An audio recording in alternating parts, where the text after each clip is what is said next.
Graça e paz, povo de Deus, programa Semeando Vida da Igreja Semeando Família. Que Deus abençoe essa semana, que seja uma semana de graça, de vitória sobre a tua vida, em o nome de Jesus. Ao meu lado, presbítero Lucas, paz, graça e paz, apóstolo. A paz do Senhor, Deus. Deus possa te abençoar nessa manhã através dessa palavra, né? São 10 minutinhos aqui que a gente tenta expressar aquilo que Deus tem ministrado aos nossos corações. Se você quiser acompanhar todos os programas que já foram postados aqui nesse local, só acessar lá o nosso canal no YouTube, você fica lá por dentro. Não se esquece de se inscrever no canal, deixa o seu joinha aqui e compartilha essa palavra com mais pessoas para que elas também sejam alcançadas pelo amor de Deus. Lucas, nós conversamos ontem, sobre Paulo escrevendo para Timóteo, e ele diz assim, em 1 Timóteo 4, o Espírito de Deus diz claramente que nos últimos tempos alguns abandonarão a fé e diz, eles darão atenção aos espíritos enganadores e a ensinamentos que vêm de demônios. Eu me converti há mais ou menos 19 anos atrás, e eu me lembro de maneira clara, em alguns cultos, a quantidade de manifestações demoníacas. As pessoas estavam no culto e de repente alguém que estava no meio da igreja, outros no final da igreja. Então havia um trabalho muito grande com os colaboradores naquela época, porque essa manifestação era muito grande. A nossa igreja viveu isso também, muitas manifestações demoníacas. E com o tempo a gente vai vendo que a igreja cresceu muito. Nessa época a igreja tinha 100, 150 pessoas. Hoje a gente fala de igreja de 1.000, 2.000, 5.000 pessoas, mas a quantidade de demônios diminuiu. A igreja cresceu em número de pessoas, aspas, convertidas, fecha aspas, a mesma situação daquela época, 15, 10 anos atrás, mas hoje houve uma diminuição muito grande, Será que os demônios se converteram? Será que eles aceitaram a Jesus? O que eu tenho percebido? Que nesse tempo não há mais uma manifestação naquilo que é o físico, e a pessoa vira o olho, muda a voz e outras questões nesse sentido. Mas há uma manifestação naquilo que a Bíblia está dizendo. As pessoas estão dando atenção a espíritos enganadores, ensinamentos que vêm de demônios. A mente das pessoas, você vê que elas estão completamente dominadas por sentimentos, pensamentos, pela falta de fé. Às vezes você conversa com uma pessoa que é cristã, se diz cristã, e o pensamento, as atitudes dela, como se a mente estivesse tomada. E quando você começa a falar da palavra do Senhor, você percebe pelo olhar, pelo semblante, que é como se algo tivesse iluminado a mente. Agora eu entendi, então eu preciso perdoar, eu preciso deixar de fazer isso, eu não posso falar essas coisas.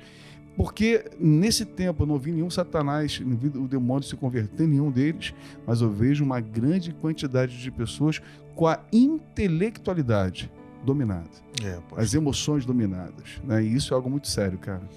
E a gente tem visto, infelizmente, cada vez mais isso acontecendo, com... Você vê alguém de relevância, hoje no meio cristão, e daqui a pouco essa pessoa começa a modificar talvez aquilo que era um pensamento inicial e vai caminhando para outros lugares que não tem nada a ver com Cristo. E a gente tem vários exemplos disso aí hoje, se você pesquisar rapidamente, eram bandas cristãs que falavam de Deus e daqui a pouco você via que lá no fundo também não tinha nada daquilo que era cantado, Teve um aí que, fazendo os stories uma vez, quando abriu a geladeira, mostrou que tinha cerveja dentro da geladeira sem querer. E aí você vê o que realmente está acontecendo nesse mundo. E são pessoas que alcançaram, muitas pessoas, Realmente o poder de Deus acabou atingindo algumas pessoas através dessas vidas. Mas no fundo, lá no fundo mesmo, talvez nem ela acreditasse naquilo que ela estava falando. E é isso que o senhor está falando. Se utiliza dessa plataforma, se utiliza desse público, para se tornar alguém que talvez no mundo corporativo ou em qualquer outro ambiente essa pessoa seria alguém mediano ali, não teria algum destaque, e quando vem para o meio gospel, por talvez saber falar ou saber cantar de uma forma diferente, ele ganha um destaque ali e se utiliza da palavra de Deus não para edificar outras vidas, não para evangelizar, mas para se promover, como a gente tinha conversado no programa anterior.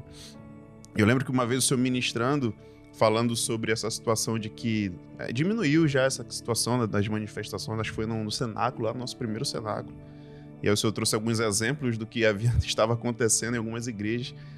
E você falou, hoje o diabo não precisa se manifestar em algumas igrejas, né? Ele não vai abrir uma igreja com o nome Satanás, venha pro inferno. Na verdade, ele vai se utilizar de algumas igrejas que estão dando espaço para que isso aconteça e as pessoas estão sendo enganadas sem perceber, né? Porque se coloca uma placa lá, igreja, né, do Evangelho de Cristo, seja lá o que for, e você é atraído por uma palavra interessante e quando você vai ver realmente a palavra de Deus, ela é apenas um plano de fundo para mostrar aquilo que são as intenções das pessoas, seja ganhar sério. dinheiro, Isso é seja e hoje em dia a gente vê, né, influenciar as pessoas hoje tem se tornado mais fácil, né? Antigamente você precisava ser alguém que tinha um caráter idôneo, as pessoas ao seu redor, os seus vizinhos tinham que garantir que você era um cara sério, de verdade.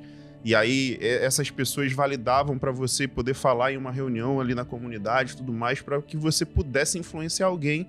A sociedade onde você estava inserido precisava validar aquilo, né? Hoje em dia você cria uma conta no Instagram com qualquer coisa, qualquer nome, você mente a sua idade, você coloca o que você quiser e você começa a influenciar as pessoas sem nenhum tipo de validação daquilo quem você é, se as suas atitudes, daquilo que você fala realmente você pratica. E hoje em dia tá muito fácil, né? Você ser alguém influente no mundo hoje, sem ter testemunho. Sem ter o testemunho daquilo que realmente é. E a Bíblia vai falar, o próprio apóstolo Paulo, quando ele vai falar para Timóteo, ele fala, ó, você tem que dar o testemunho, porque senão ninguém, cara, vai querer seguir Cristo se você, que é o Espírito de Cristo, não tá dando esse testemunho. E aí, pelo fato de não precisar mais dessa validação, que a gente tem visto cada vez mais, né, esses absurdos aí, são igrejas que vão contra aquilo que a palavra de Deus diz, né, sobre algumas práticas, sobre algumas atitudes. E são pessoas que estão indo cada vez mais lá, e igrejas estão crescendo com essas bandeiras, e a gente fica assim, eu falei, cara, que Bíblia é essa que esse povo tá lendo? Porque é que a gente lê, né, que até hoje, que nos dá a garantia daquilo que é a salvação e que nos demonstra quem é Cristo realmente. A minha que eu leio até hoje tá um pouco diferente que talvez essa galera tenha lido na aposta. Olha o que Paulo diz aqui em Romanos, né, pra gente encerrar.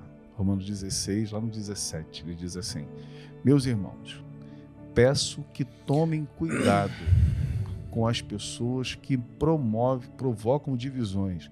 E tem muita gente, Lucas, naquilo que você trouxe como testemunho de mídia, né, dessa relevância, né, de visualizações que promove divisão, traz contenda dentro da igreja, de uma denominação para outra, de um pastor com outro. Ele diz assim, ó, essas pessoas atrapalham os outros na fé. Tem canais hoje no YouTube que são especializados em só validar se aquilo que a pessoa está falando... Eu não vejo não, mas de vez em quando aparecem algumas questões, né? A gente acompanhando aquilo que é a igreja, postando alguma situação, de algumas pessoas que ficam só pegando os podres dos outros para poder se promover em cima daquilo.